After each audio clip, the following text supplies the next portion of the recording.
Everyone trusts, obeys, and follows. But what if you had no allies? What if the world turned against you, and yet victory was still yours? In this video, I reveal how to wield power, influence, and strategy alone without affection, without friends, and without mercy. Power is rarely granted, it is seized.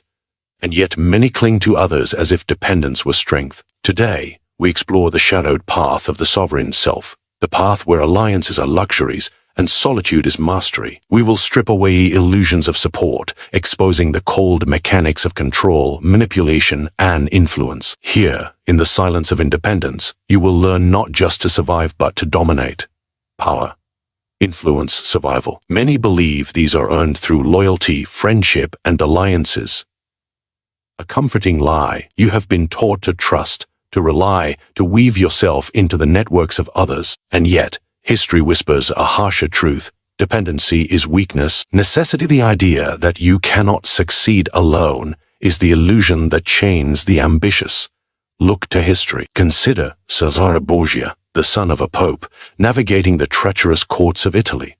Allies shifted with the wind. Friends became enemies in a heartbeat. And yet he rose, not through reliance, but by mastering his own faculties, by understanding power and exploiting it independently. He did not need a faction to win. He needed only strategy, patience, and ruthlessness. Could you do the same, if pushed to the edge? Now, turn inward. Examine yourself. How often do you wait for permission, support, or validation? How often do you hesitate because the presence of others is missing? This hesitation, this craving for assurance, is the root of weakness. To succeed alone, you must unlearn it. You must realize that the world does not owe you loyalty. Allies are fickle, friends are negotiators of their own interests, and in their absence, you discover the truth. Necessity is a trap designed to keep you small, dependent, and predictable. Psychology offers insight here. Humans are wired to seek social proof, to lean on collective judgment. It is comforting to belong, but it also dulls your mind, dulls your instincts. When you act alone, your perception sharpens. You see openings where the crowd sees chaos. You act decisively while the dependent hesitate. You learn to trust the one instrument that never betrays you, your own judgment. But this trust must be forged in solitude, tested against your own doubts, sharpened by relentless self-examination. Consider the great generals. Alexander the Great commanded armies, yet he also faced moments where he could rely on no one but himself. It was his vision, his courage, and his unflinching resolve that carried him across deserts and rivers, conquering lands far beyond the reach of any coalition. He understood a truth that you must understand. Alliances are temporary, loyalty conditional. The man who can act alone wields a freedom that no coalition can grant. And yet, this is not merely a call to isolation, it is a call to sovereignty. The sovereign self does not bow to the whims of others, nor does it tremble at the thought of solitude. It recognizes the strategic advantage inherent in being unbound. When you do not depend on another's goodwill, you can maneuver with precision. You can strike with clarity. You can exploit the miscalculations of those shackled by alliances, whose decisions are blurred by fear of disloyalty. But beware, acting alone is not simple. The mind rebels. Loneliness can masquerade as weakness. Fear whispers that success is impossible without affection. You will be tempted to reach outward, to grasp at fleeting connections, to dilute your strategy with compromise. Resist. History is littered with the names of men who fell because they trusted necessity more than strategy. Even in the modern world, CEOs, politicians, and strategists who depend on networks first, initiative second, often find themselves betrayed, undermined, or discarded. Ask yourself this: if every ally vanished tomorrow, could you still achieve your goal? Could you navigate the landscape of power without the safety net of loyalty? If the answer is no, you have already surrendered the most important lesson of sovereignty. Necessity is an enemy cloaked in civility. It binds the mind, constrains action, and makes your moves predictable. But mastery of the self, that cold, calculating self, frees you. It grants clarity, speed, and inevitability. So consider this. The path to domination is rarely lit by the approval of others. It is forged in solitude, in quiet observation, in the relentless pursuit of self-reliance. This is the edge that few possess and even fewer wield effectively. Your task is to sever the invisible chains of dependency and confront the raw mechanics of power. Only then do you see the world as it truly is, not a network of friends and foes, but a canvas upon which your will alone may be painted. And remember this: the illusion of necessity is seductive. It whispers comfort. It promises security. But security is a lie. Only those who embrace the cold truth of self-sufficiency, who act alone without hesitation or fear, stand a chance at true victory. But what comes next? Once you have shed reliance, how do you turn solitude into influence, isolation into domination? The answer is neither gentle nor obvious, and it begins with the next insight: mastering the self to master the game. The first step to power is independence.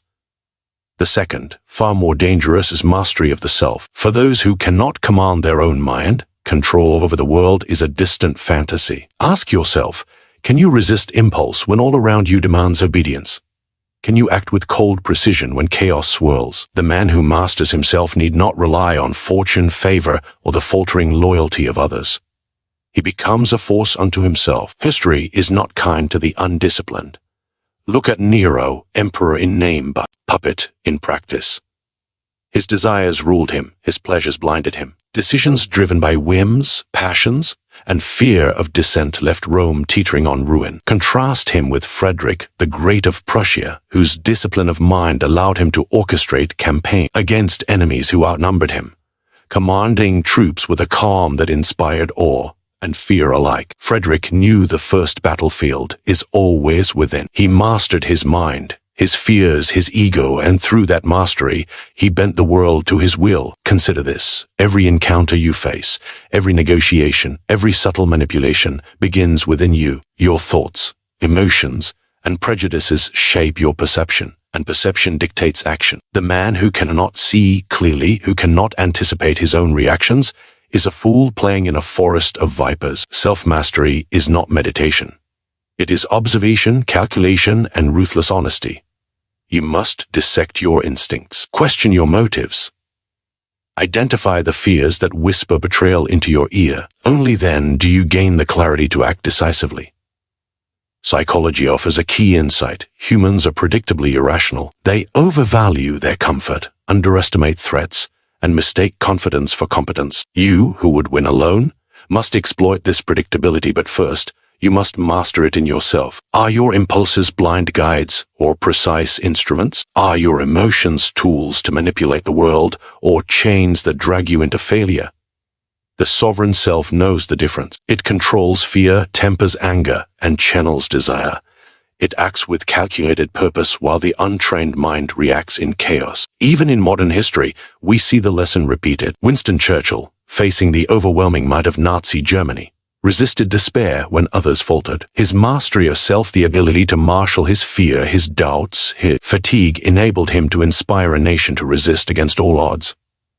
Control over self is not a passive skill, it is the engine of influence.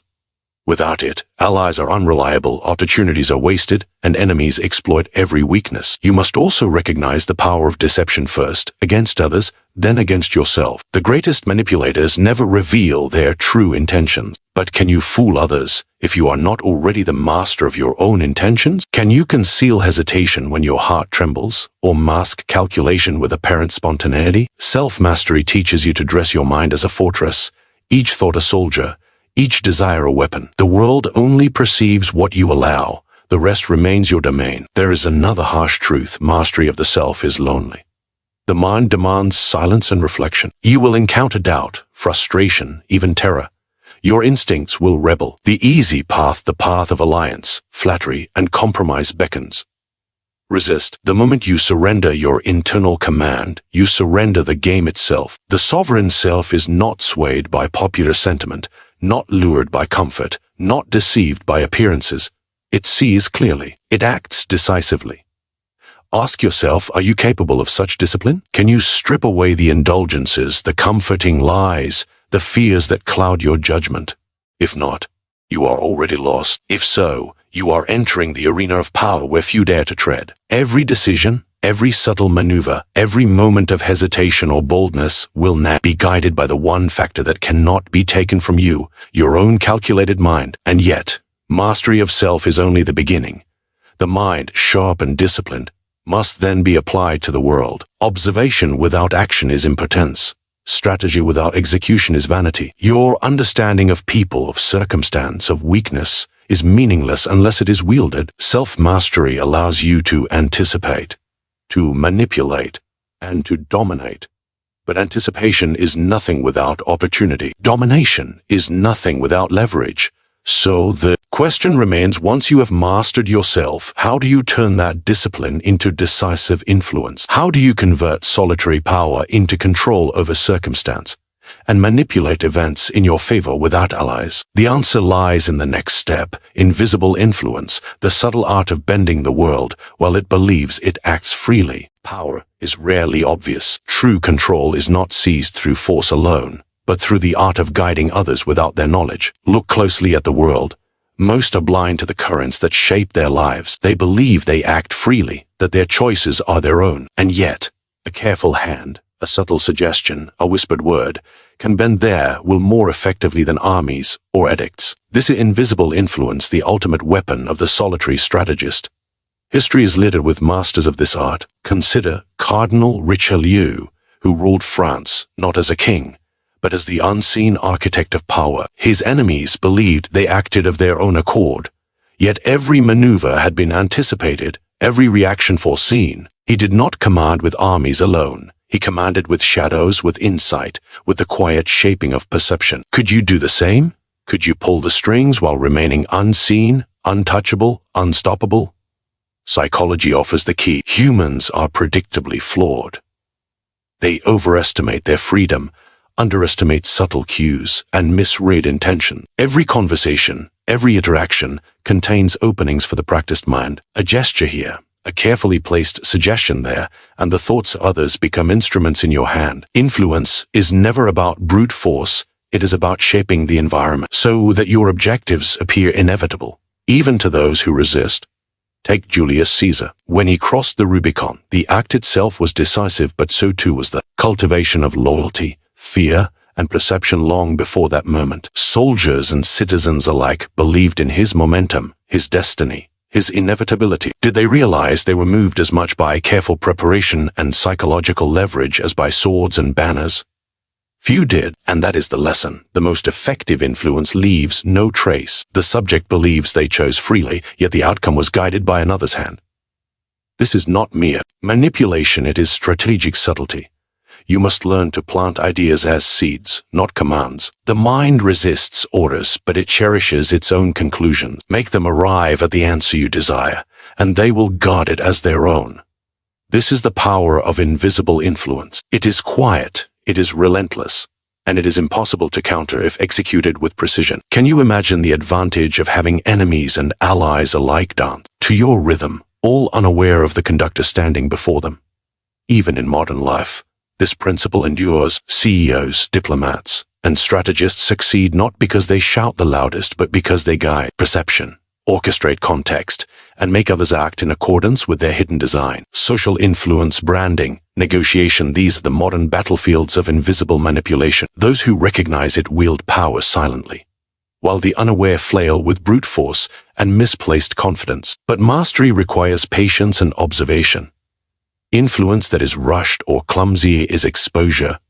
Exposure breeds resistance. Watch, listen, and study the behavior of others. What do they fear? What do they desire? Where are the cracks in their reasoning, the gaps in their perception? Once identified, these cracks become levers. A whisper, a suggestion, an idea subtly reinforced over time, and suddenly, what seemed impossible is achieved with minimal confrontation. Consider this. In a world where alliances are temporary and trust is often a currency for betrayal, invisible influence becomes your greatest weapon. You no longer need armies or friends because you have learned to move them like pieces on a board. Your advantage lies not in numbers, but in foresight, subtlety, and psychological insight. You act alone, yet the world bends to your strategy, unaware that it is being shaped. And yet the danger is ever present. Influence can backfire. The untrained hand leaves traces. A poorly chosen word, a misread expression, a suggestion planted too hastily, these betray the manipulator. The observer becomes the observed, and the control can turn against you. Discipline, patience, and cold calculation are essential. You must learn to be invisible not only in action but in thought. Your intent must never be revealed, for revelation is weakness. Ask yourself now, if you could guide the thoughts and actions of those around you, unseen and unchallenged, how differently would you act? How differently would the world respond? The art of invisible influence is the bridge from self-mastery to total control, a bridge you must cross with precision, subtlety, and patience. But what comes next, once the mind of another bends to your design? How do you wield that power decisively without revealing yourself? How do you strike effectively while remaining hidden? The answer lies in the next lesson, the art of strategic detachment, where observation and patience become the instruments of unavoidable victory.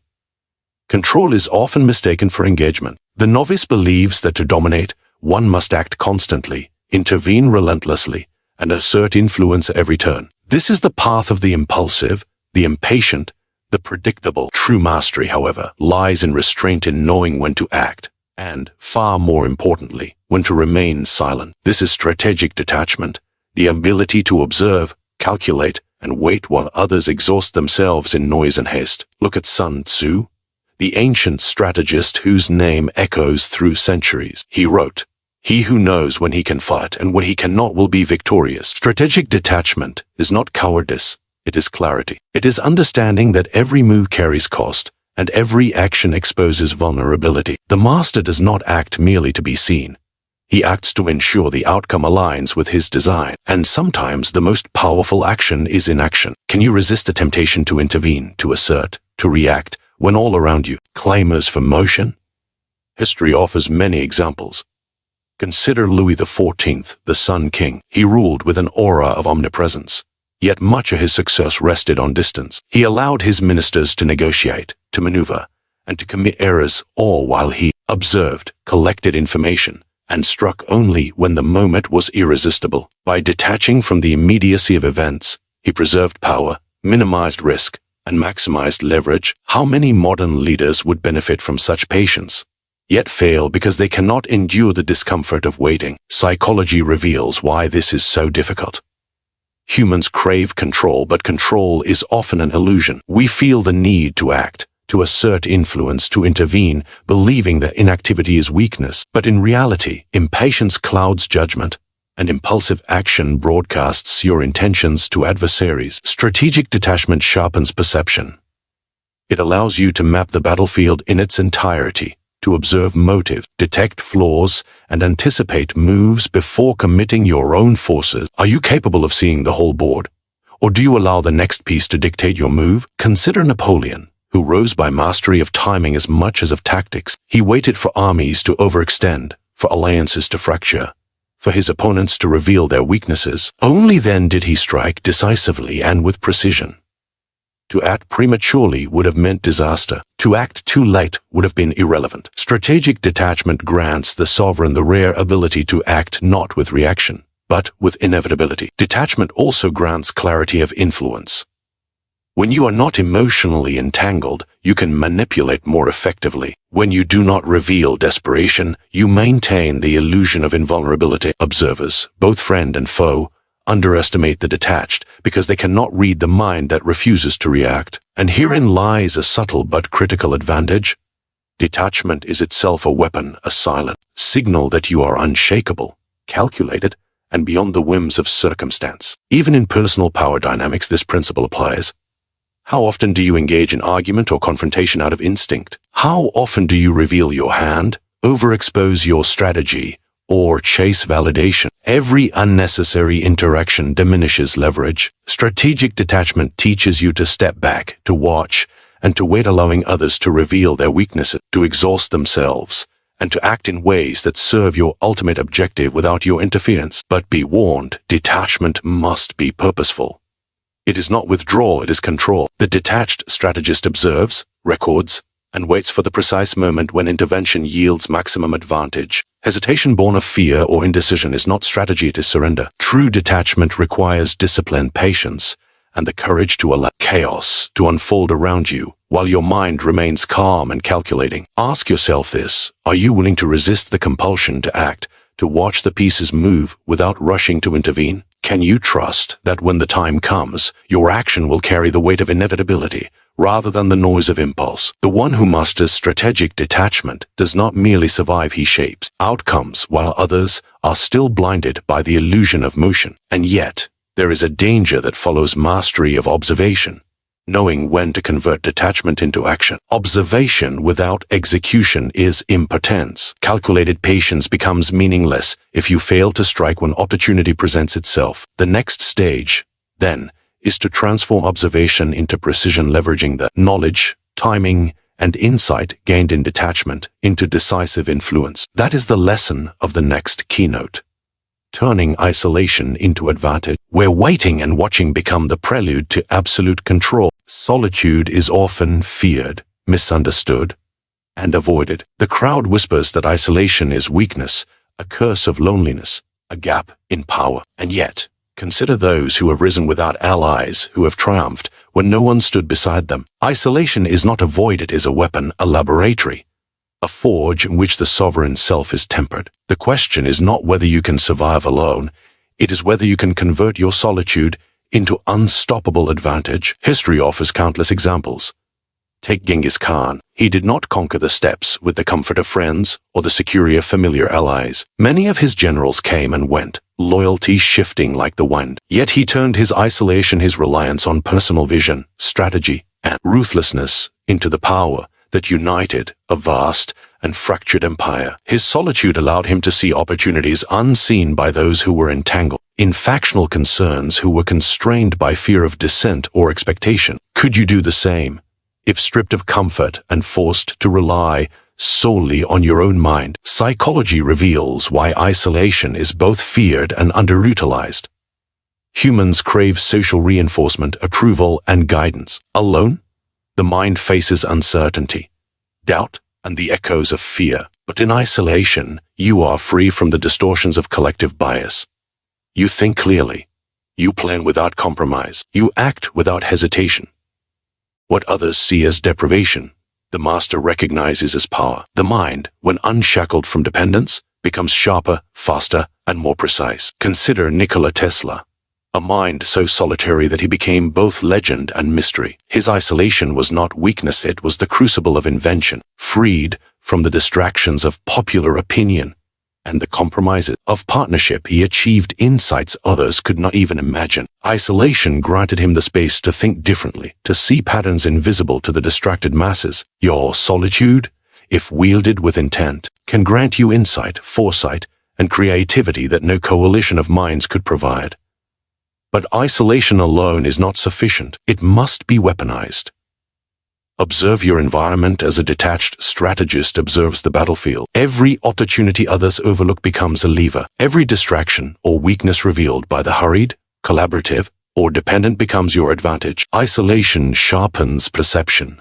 It heightens patience. It allows you to act decisively while others flounder, constrained by opinion, loyalty, or fear of judgment. Could you wait while others rush, knowing that timing will multiply the impact of your solitary strike? Even in political history, isolation has been a silent strength. Abraham Lincoln navigated a fractured nation with both empathy and distance. He allowed others to act, quarrel, and falter while he maintained a solitary clarity of vision. His isolation, both personal and strategic, enabled him to make decisions that others would have avoided or diluted under pressure from factions.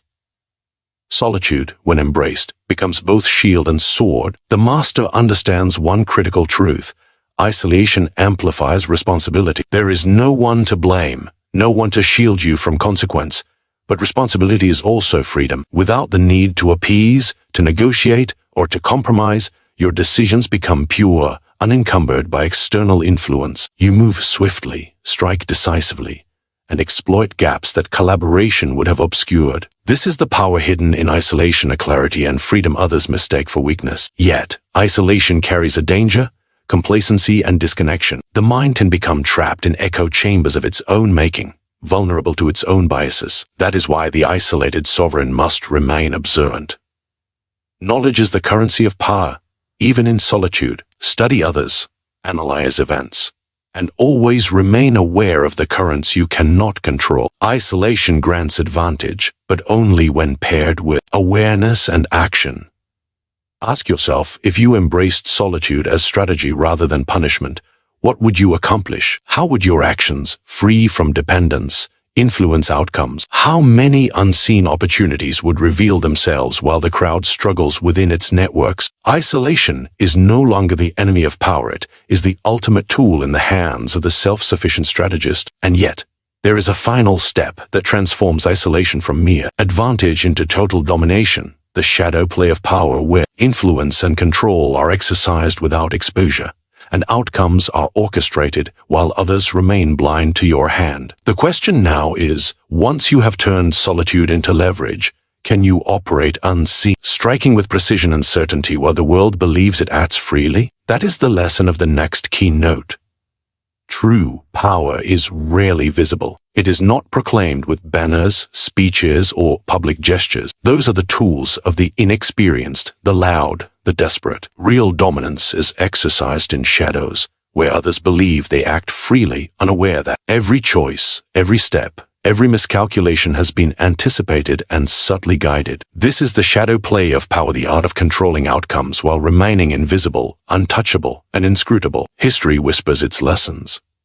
Consider Otto von Bismarck, the Iron Chancellor, who united Germany not by the will of the people, but through the quiet manipulation of events, alliances, and perceptions.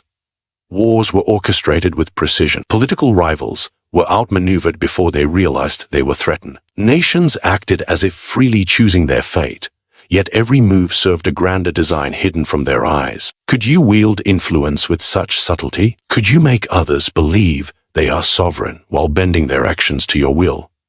Psychology provides the key. Humans trust appearances. They overvalue transparency, underestimate subtle cues, and assume intentions align with words. Every human interaction, every negotiation, is an opportunity for the shadow strategist. A glance, a pause, a carefully framed question, these become levers to manipulate perception. Control the perception, and you control the action. Influence need not be direct. The mind can be guided without force, without threat, without disclosure. Do you see the power in being unseen yet omnipresent? Look at the Medici of Florence, who ruled not always as monarchs, but as orchestrators of the city's heartbeat. Their enemies believed they opposed one faction, while another gained advantage. Allies acted on false assumptions, rivals miscalculated, and every citizen remained oblivious to the strings guiding them. Power was everywhere and nowhere, visible only to those who understood the subtle architecture influence. The shadow is the shield of the wise and the trap of the foolish. Even in modern times, this principle endures. CEOs, diplomats, strategists, and influencers often operate in layers of perception and concealment. Deals are shaped long before discussions begin. Decisions are nudged by invisible hands. Success belongs to those who can act in plain sight while orchestrating outcomes in the margins of awareness. Can you imagine the advantage of moving unnoticed while outcomes align perfectly with your intent? That is the essence of the shadow play. But mastery demands patience and observation. One misstep, one premature reveal, one careless gesture, and the illusion shatters. Power exposed invites resistance. The shadow strategist thrives because they understand timing, subtlety, and the human tendency to misread intentions. They act not when convenient, but when inevitable. They strike not with force, but with precision. Are you prepared to cultivate the patience to act only when the stage is perfectly set, when every piece is in place and the outcome is assured? Isolation, self-mastery, detachment, all these skills converge in the shadow. To operate effectively, you must know your own mind as well as the minds of others. Fear, desire, pride, and ambition become instruments in your hand. You observe without attachment, manipulate without exposure, and guide events without leaving trace. Every move is deliberate. Every perception is curated. The world believes it acts freely, but in truth, it dances to the rhythm you dictate.